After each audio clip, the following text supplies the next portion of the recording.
Ma'am, first class is boarding right now, the flight attendant said, her tone firm.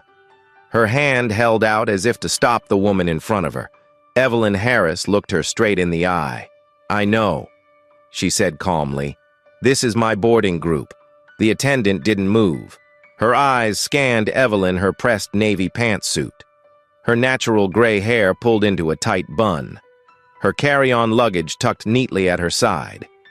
And yet, something about her, perhaps her skin, perhaps the ease in her posture seemed to trigger suspicion. I'm sorry. This line is for our first-class passengers only, the attendant repeated, slower this time. As if Evelyn hadn't understood the first, I am a first-class passenger, Evelyn said again, her voice now cool and precise. She reached into her bag and pulled out her ticket. Presenting it like a legal exhibit in court, the attendant barely glanced at it before stepping aside, muttering something under her breath that Evelyn didn't quite catch. But the sting was already there. As she stepped into the cabin, the energy changed. People glanced up from their phones, their neck pillows, their morning newspapers. Some stared too long. Others looked away too quickly. She'd experienced this before, not often, but enough to recognize the weight of it. The sense that her presence in that space, plush seats, linen service, champagne in crystal glasses required explanation, as if she were lost, or had taken a wrong turn, or worse, had stolen something. She approached her seat, 2A, and placed her coat in the overhead bin with care. Before she could sit, another attendant arrived, this one younger, her expression pleasant but distant. Excuse me, ma'am, she said, are you sure you're in the right seat? Evelyn didn't flinch. I am, 2A, first class. She held up her boarding pass again. The attendant examined it, then forced a smile. Oh, I see. It's just, we usually have a frequent flyer who takes this seat on this route.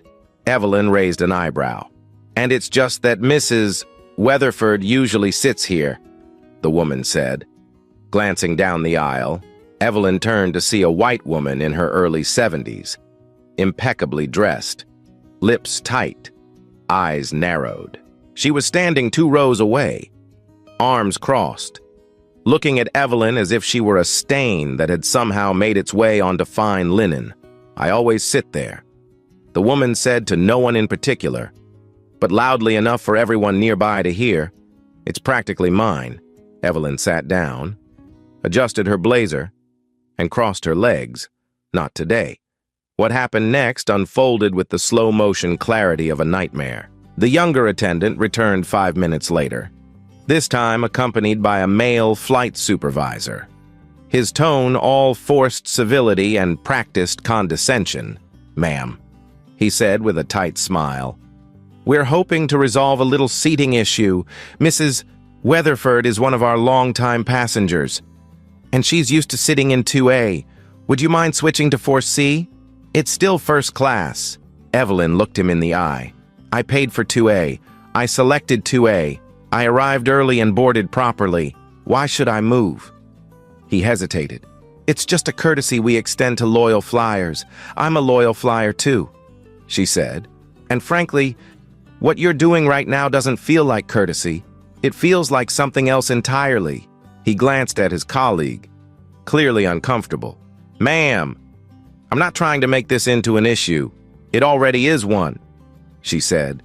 By now, the cabin had grown quiet. Passengers pretended to check their emails or look out the window. But many were listening. A few pulled out their phones. Then came the final blow. The supervisor left, only to return moments later with the captain. He stood over Evelyn's seat, arms crossed, eyes stern. Ma'am, he said, we need you to cooperate with the crew. Cooperate, she repeated, by giving up the seat I paid for, so a white woman who didn't reserve it can have it instead. The captain didn't answer. He just motioned to the aisle, where 2 uniformed airport security officers now stood. Evelyn breathed in slowly. If you're going to remove me, I suggest you do it gently and I suggest you know exactly who you're removing." One of the officers stepped forward. "Ma'am, we're going to need you to come with us," without raising her voice, without so much as a tremor in her hands. Evelyn gathered her purse, unbuckled her seatbelt, and stood. The first-class cabin watched in stunned silence as she walked the length of the aisle. Escorted like a criminal from a seat she had rightfully claimed, she didn't make a scene. She didn't cry. She didn't argue. But something in her gaze as she passed the crew steady, unblinking, made it clear the matter wasn't over. 10 minutes later, inside the terminal, Evelyn made a phone call, not to a lawyer, not to a journalist, but to someone far more consequential. The woman on the other end of the line answered on the first ring. "Activate the file," Evelyn said calmly. "We're moving forward." "What happened?" the voice asked. "They picked the wrong woman." Evelyn replied, "Now let's show them why that matters." The hallway just beyond the gate was quiet. But Evelyn Harris didn't pause to catch her breath. She walked with the calm certainty of someone who had spent her life confronting discomfort with discipline. Her heels clicked against the polished floor as she made her way toward the nearest lounge. Every step measured, deliberate. She passed a cluster of travelers who had witnessed the incident and now murmured quietly among themselves. A young woman with a baby offered a soft nod of sympathy as Evelyn passed by. Evelyn returned it with a small nod of her own, but kept moving. There was work to be done. She stepped into the lounge reserved for premium passengers, greeted the desk agent with the same grace she offered everyone, and requested a quiet area to make a phone call. The agent, who had heard whispers of the situation from colleagues at the gate, offered a private room without hesitation. Evelyn entered, closed the door behind her, and took a deep breath. She didn't shout. She didn't rant. Instead, she reached into her bag, retrieved her tablet, and typed a short message into a secure legal communication platform used by her team. Moments later, her assistant responded with a single sentence, "All documents are ready. Video evidence is uploading." While Evelyn waited, she opened a folder in her bag, a well-organized leather case labeled with tabs, "Flight itinerary," "Correspondence," "Airline contract." The last one was the most important. For the past 9 months, Evelyn had served as the lead compliance auditor for a federal oversight committee tasked with evaluating discriminatory practices in commercial aviation. What the airline crew had failed to realize, in their rush to appease a familiar face and preserve a fragile routine, was that they had just violated federal non-discrimination guidelines in front of multiple witnesses and cameras, and had done so to the one woman uniquely positioned to hold them accountable. As she reviewed the documents, her phone buzzed. A new message.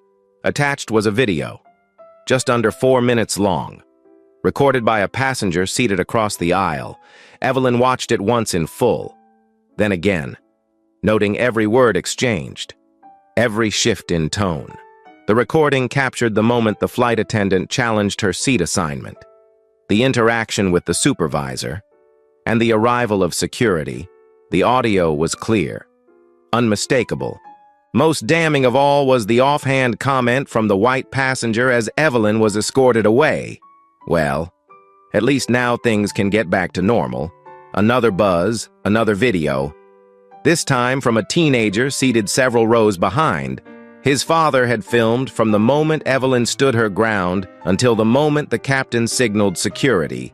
2 angles, multiple witnesses, no raised voice, no disruption, only quiet refusal met with escalating pressure. Evelyn saved the videos, filed them under evidence, and began drafting a memorandum, not to the airline's customer service department, but directly to the chair of the committee she reported to. As she typed, the door to the private room opened gently. A woman in her 30s, one of the airline's public relations managers, stepped in with an apologetic smile. "Miss Harris," she asked cautiously, "I heard there may have been some confusion on the flight. I want to personally apologize for any inconvenience." Evelyn looked up from her screen. Folding her hands, there was no confusion. She said, "Your staff knowingly removed a paying passenger from her assigned seat without cause, under pressure from another passenger who simply preferred it. That is not confusion. That is misconduct." The woman's smile faltered. "I understand, and I truly am sorry. We'd like to offer you a voucher." Evelyn raised one hand, and the woman stopped mid-sentence. "This is no longer a matter for vouchers.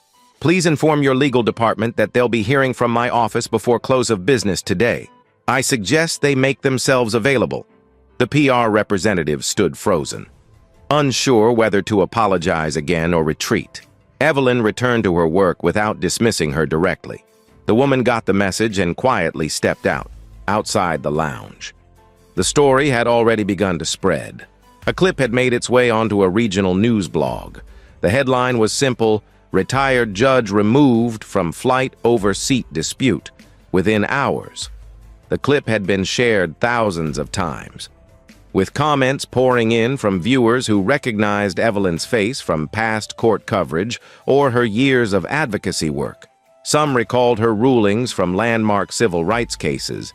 Others remembered her voice from congressional hearings on transportation reform.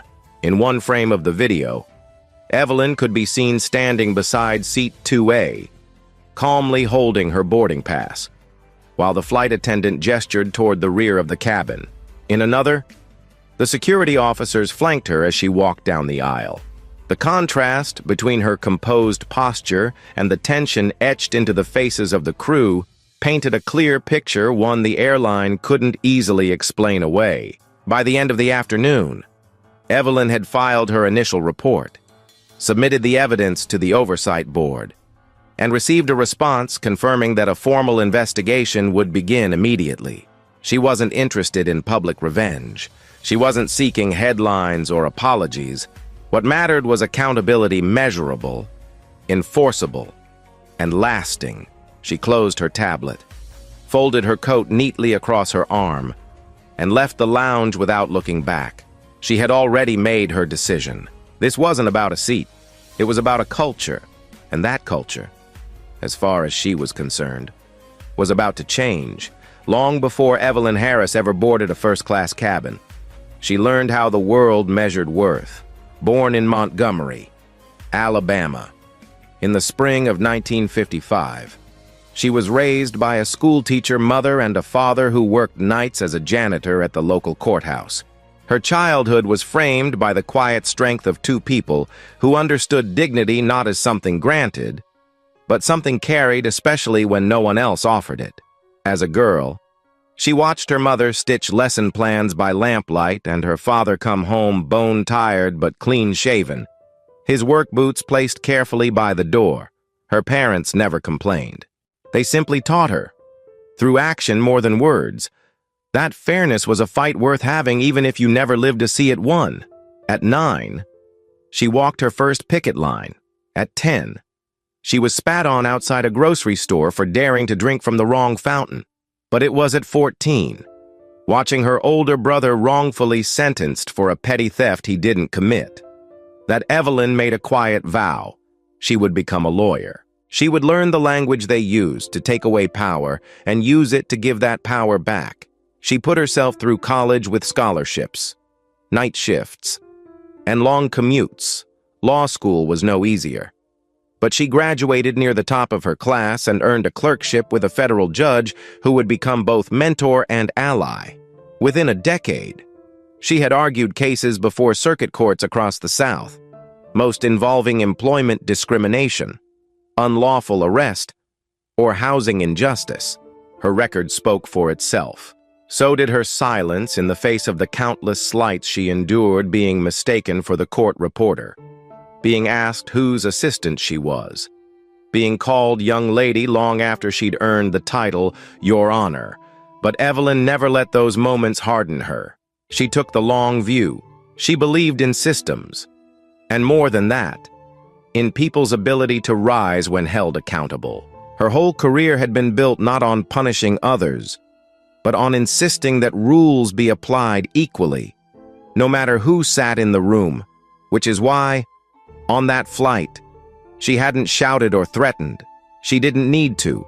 The truth, when you stand firmly in it, speaks for itself.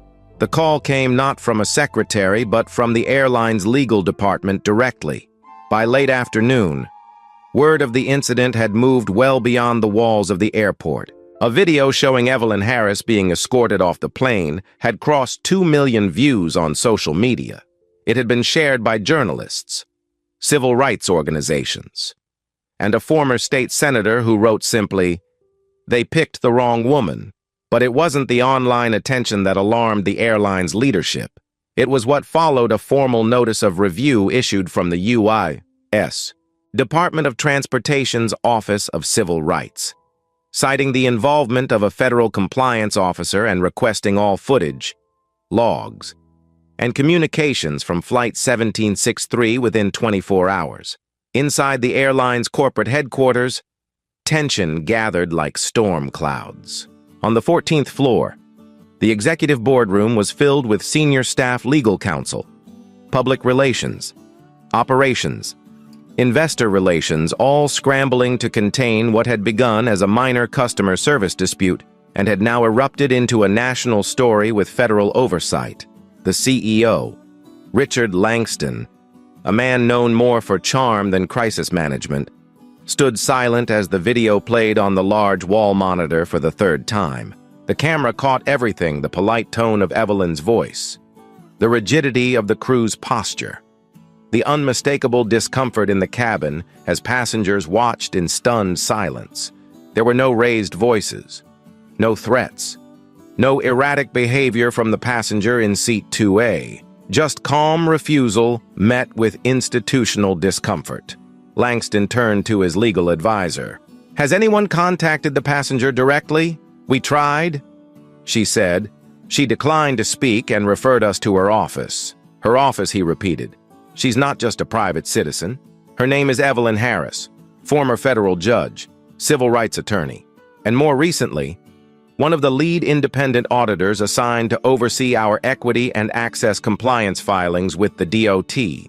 The silence that followed was immediate and absolute. A few seconds passed before Langston could speak again. "You're telling me we forcibly removed a federal compliance officer from her assigned seat?" "Yes," the general counsel replied, "and the optics are about as bad as they can get." Langston exhaled slowly and sank into his chair. The PR director leaned forward. "We need a statement. Now, something that sounds personal, acknowledges the mistake, reaffirms our commitment to equity," but no one in the room believed that would be enough. Meanwhile, in a quiet corner of the same airport from which she'd been removed, Evelyn Harris met with 2 attorneys from the Oversight Committee. They didn't speak much. There was no need to. The documentation was complete. Witness statements were already arriving. A passenger from 4D had submitted a sworn affidavit within hours. A couple from row 3 uploaded audio captured on their phone. A business traveler from 1C forwarded photos of the seating chart showing Evelyn's name clearly assigned to seat 2A. There was no ambiguity, no confusion, and certainly no justification for her removal. But Evelyn had no interest in public spectacle. She wasn't looking for press coverage or interviews. What mattered to her was structure, accountability, the mechanisms through which systems corrected themselves. She didn't want one flight attendant reprimanded and one captain placed on temporary leave. She wanted the airline to feel the weight of institutional failure and to respond accordingly. Back at headquarters, a second video began circulating among senior staff. This one showed the aftermath of Evelyn's removal. The woman who had claimed the seat, now comfortably sipping champagne, was overheard saying, "I'm glad that's settled. People should know their place." The words were clear. The intent was unmistakable. The recording made its way to Evelyn's office before it made its way to the public. Her team made the decision to release it the following morning. The effect was immediate. News outlets picked it up by noon. By 2 o'clock, the stock had dropped 11%. By evening, it was 16%. Institutional investors began issuing quiet warnings. A coalition of non-profit advocacy groups announced a public boycott. That same afternoon, Langston's office line rang. It wasn't the media. It wasn't a politician. It was Evelyn Harris herself. "I'm calling to request an emergency meeting with your board," she said calmly. "Yes, of course," Langston stammered. "When tonight? Your offices, my council and team will be present. So will several members of the Transportation Oversight Committee. I suggest your general counsel and your head of ethics are in the room. That evening, just after 7 p.m., the boardroom was once again filled. This time, Evelyn walked in first. She wasn't angry. She wasn't theatrical. She was, as always, composed. But the room shifted the moment she entered. Some of the board members stood. Others looked away. Evelyn placed a small folder on the table. "This is not a negotiation," she said, her voice clear but not cold. "This is notice of review. You will comply with the recommendations that follow, or your operating privileges will be challenged at the federal level." Langston opened the folder. Inside was a detailed action plan, mandatory training across all levels of staff, a formal apology not just to Evelyn but to every passenger removed under similar conditions in the past 5 years, a permanent oversight liaison within the airline's corporate structure. Independent of the executive team, there will also be a temporary grounding of first-class operations until retraining is complete. Evelyn continued. The COO spoke up. Alarmed. That's hundreds of flights, tens of thousands of passengers, millions in lost revenue. Evelyn nodded. You valued preference over principle. Now you'll feel the cost. Part of her felt the resistance in the room, men and women accustomed to offering apologies and carrying on, but another part sensed something else. The faint shift that occurs when people realize they've run out of shortcuts. Langston closed the folder. "I agree to the terms." Evelyn nodded once. "Then we'll proceed." She stood, shook hands only with those who offered theirs first, and left the room with the same quiet authority she had brought in. The door closed behind her, and with it, a chapter ended not in anger, but in reckoning. The news of the internal overhaul reached the crew involved in the incident within 24 hours. It didn't come as a rumor or a whispered warning. It arrived formally, through corporate channels, accompanied by a direct summons. Flight attendant supervisor Karen Dawson received the email while preparing for a morning departure out of Dallas-Fort Worth. Her screen flashed red with the subject line, "Immediate Personnel Review." She froze for a moment before clicking. At the same time, Captain Roland Merritt was finishing a routine pre-flight inspection when a ground agent walked up and handed him a printed notice. It was sealed and initialed, with a time and place, no explanation, no preamble. And for the first time in his 29 years with the airline, Merritt felt something close to dread. They were escorted not to HR cubicles but to a formal conference room at headquarters. The long mahogany table and sterile overhead lighting made the room feel more like a courtroom than a workspace. At the far end sat the company's vice president of ethics and compliance, flanked by 2 representatives from legal and 2 from human resources. There were nameplates, transcripts, copies of policies, and an open laptop displaying video stills. Images paused on each of their faces during the confrontation with Evelyn Harris. Karen sat stiffly, arms folded. Captain Merritt, usually composed and amiable, looked 10 years older than he had the day before. The third person seated with them, lead flight attendant Brianna Shaw, kept her hands folded tightly in her lap, saying nothing. The VP of Compliance began without ceremony. "We are here to inform you that your conduct on Flight 1763 is under official review, following the confirmed removal of a first-class passenger in violation of federal travel regulations and company policy. This review includes video and audio documentation, as well as multiple eyewitness accounts." Karen shifted in her seat. "We were following procedure. That seat is usually assigned to Mrs. Weatherford.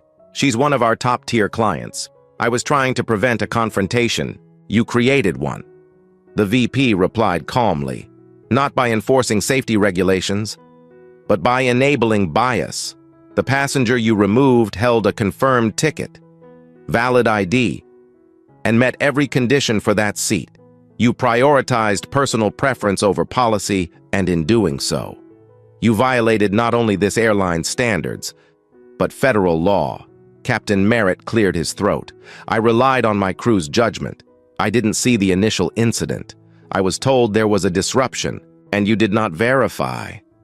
The attorney replied, you acted on assumption, not fact. That's not acceptable for someone in your position. Brianna finally spoke. Her voice was soft, but steady. I knew it was wrong.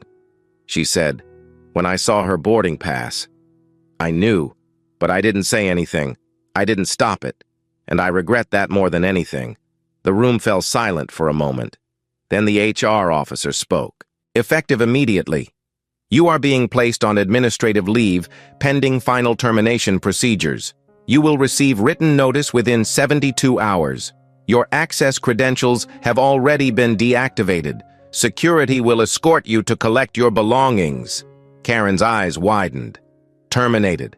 After all my years with this company, you made a choice, the VP said quietly, and it cost us dearly. Within hours, news of the internal firings leaked. The airline issued a statement confirming the terminations, citing violations of non-discrimination protocols and failure to uphold ethical standards. But by then, the damage had been done. The crew members found themselves named in articles, tagged in social media posts, and criticized by thousands of viewers who had seen the videos. For some, it was a public reckoning. For others, it was a personal collapse. Captain Merritt quietly submitted his early retirement paperwork and withdrew from all industry committees he once proudly served. His email inbox filled with rejections from smaller airlines positions he had once considered beneath him. Karen attempted to defend herself in an open letter to a local newspaper, but it was met with more backlash than sympathy. Brianna, now jobless, returned to live with her sister in Nevada and began researching career paths that didn't require a uniform or a name badge. Yet the consequences didn't stop with the individual crew. The airline's board of directors, under intense scrutiny, demanded a full audit of first-class booking and complaint records over the past 5 years. The findings were troubling.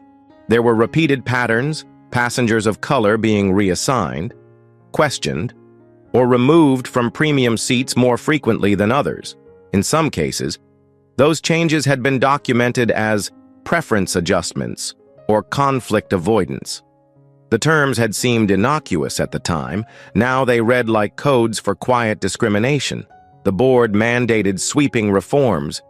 First, every staff member, from check-in agents to flight captains, would undergo mandatory civil rights and bias training, designed and led by an independent body. Second, the complaint resolution system would be rebuilt from the ground up, with anonymous reporting mechanisms and third-party oversight.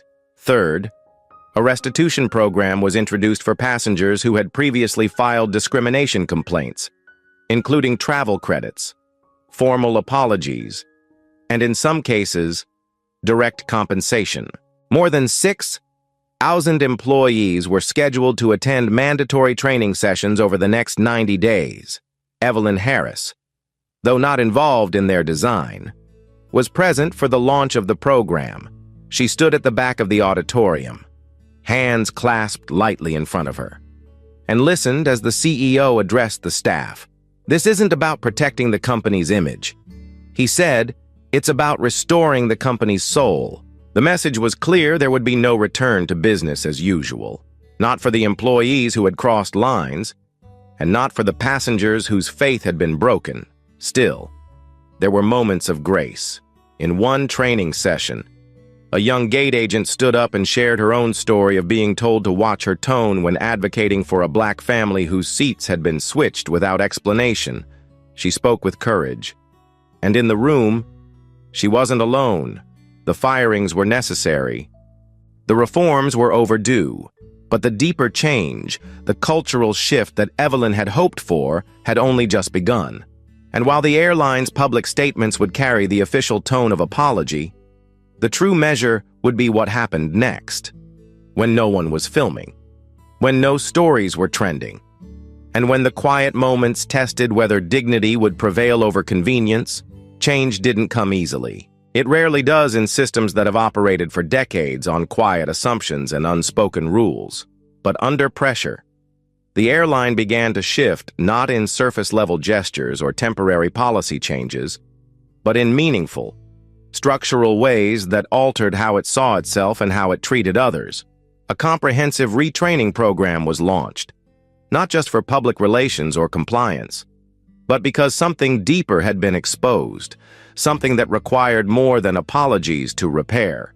Every single employee, from top-level executives to overnight cleaning crews, was scheduled to participate in a new mandatory equity program spanning 48 hours of instruction and scenario-based simulations. Sessions were held across multiple hubs, requiring the airline to briefly ground certain routes, including all first-class services for 72 hours.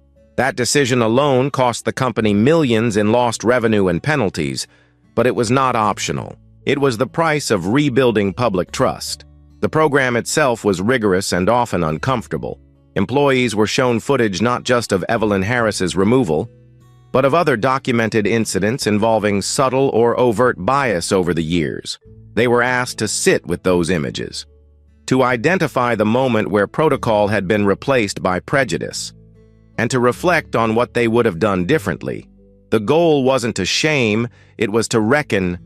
In one session, a baggage handler from Chicago stood up and admitted that he used to quietly assume certain passengers didn't belong in priority lines, based on how they dressed or what language they spoke. In another, a senior pilot said he realized he had never once questioned an assignment change that disproportionately affected women of color. Supervisors were taught not only how to recognize discriminatory behavior, but how to respond to it without defensiveness. Managers were instructed to listen, truly listen, when employees raised concerns, even if the accusation wasn't easy to hear. Most importantly, crew members were empowered to speak up when something felt wrong, even if it meant challenging a superior. Evelyn's message had made one thing clear: silence was no longer neutral. It was complicity. But Evelyn understood that accountability, while essential, couldn't be the final goal. Justice without room for restoration led to fear, not growth. So, after weeks of reflection and quiet planning, she announced a new initiative through a nonprofit she had long supported, the Second Horizon program. Its mission was to create structured pathways for airline employees who had been terminated due to verified discriminatory conduct, but who showed genuine interest in learning and reforming. Applicants were required to undergo an intensive vetting process, including written reflections, interviews with ethics counselors, and attendance at a restorative justice forum. If accepted, they would complete a 6-month rehabilitation curriculum that covered civil rights history, cultural competency, passenger rights, and crisis communication. It wasn't a shortcut back to employment, it was a proving ground. To many, the announcement was surprising. After all, Evelyn had become the public face of the incident. Some assumed she would want nothing more than to watch the crew responsible disappear from the industry altogether. But Evelyn never believed in vengeance. She believed in transformation, and she believed that some lessons, once truly learned, could be turned into tools for positive change. When asked by a journalist why she would offer such grace, she replied simply, "Because I was given grace when I was young. I made mistakes. I was corrected. Someone invested in my growth. If we truly want justice, we have to make space for redemption." Among the first applicants was Brianna Shaw, the lead flight attendant who had sat in silence during the incident. Her application included a handwritten letter and a video testimonial. In both, she admitted that she had prioritized protocol over people, image over instinct. "I knew in my gut it was wrong," she said, "but I was afraid of the consequences. Afraid of stepping out of line." And that fear cost someone their dignity. She was accepted into the program. So was Anthony Weiss, a gate agent from a different incident flagged in the audit, who admitted to assuming a black father traveling alone with 3 children must have booked in error because their seats were scattered. And so was Karen Dawson, the supervisor who had spoken so confidently to Evelyn, only to later recognize the harm she had caused. Their journey wasn't easy. The training was emotional, demanding, and unflinching in its honesty.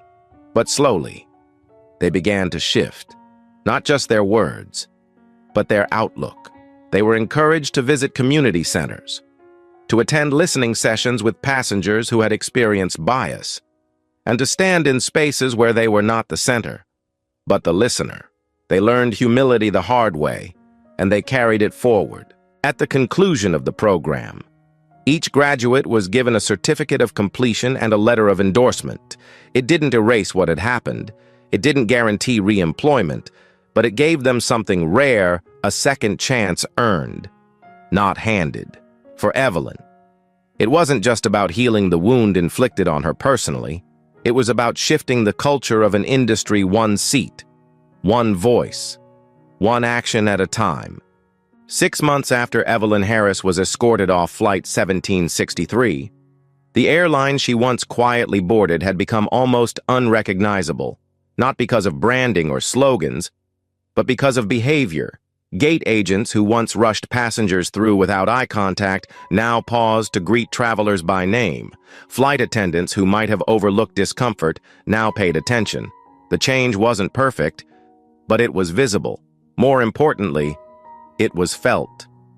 The internal culture audit revealed measurable improvements. Complaint rates regarding discriminatory treatment dropped by more than 40%. First-class seating conflicts involving passengers of color declined to near zero. Perhaps most telling, employee satisfaction surveys showed a significant increase in one area. I feel empowered to speak up when something feels wrong. But Evelyn never measured success in statistics alone. She measured it in conversations, in changed perspectives, and in the quiet ways people showed they had learned. On a visit to the Airline's Atlanta hub, she walked past a young crew member training a new hire. The trainer gestured toward the first-class seating chart and said, "Everyone who boards belongs here. Doesn't matter who they are. That's the rule." It was a small sentence, but it meant everything. Evelyn returned to her quieter life, spending most of her time mentoring young attorneys and working with nonprofit boards. She refused nearly every media request and declined invitations to appear at conferences or award ceremonies. She had never wanted to become a symbol. She had only wanted to hold one seat that was rightfully hers and, through that act, protect the dignity of others who might never get the chance to defend themselves. In her home office, she kept only one memento from the ordeal, a printed still from the video taken by a passenger during her removal. In it, she stood tall, purse over one shoulder, expression composed. Behind her, a dozen passengers watched, silent witnesses. She didn't frame it for pride. She kept it as a reminder that sometimes the most powerful form of resistance is the refusal to move, not out of stubbornness, but out of principle. The Second Horizon program continued to grow. Other industries took note. A regional train line implemented a similar model. A hotel chain reached out for consultation. The idea that discipline could include redemption began to take root in places that had long equated error with exile. As for Evelyn, she made no public declaration, no final statement. Her life remained as it had always been, grounded in clarity, calm, and an unshakable sense of purpose. She hadn't changed the world, not all at once, but she had tilted it, just slightly, in the direction of fairness. And for those who had watched what happened, those who had learned from it, and those who would come after, that tilt made all the difference. If this story spoke to you, we invite you to share your thoughts in the comments. Every voice helps keep dignity and fairness alive, and if you believe in standing up for what's right even when it's uncomfortable, consider subscribing to this channel. Thank you for watching. Stay kind. Stay steady, and never forget, quiet courage can change everything.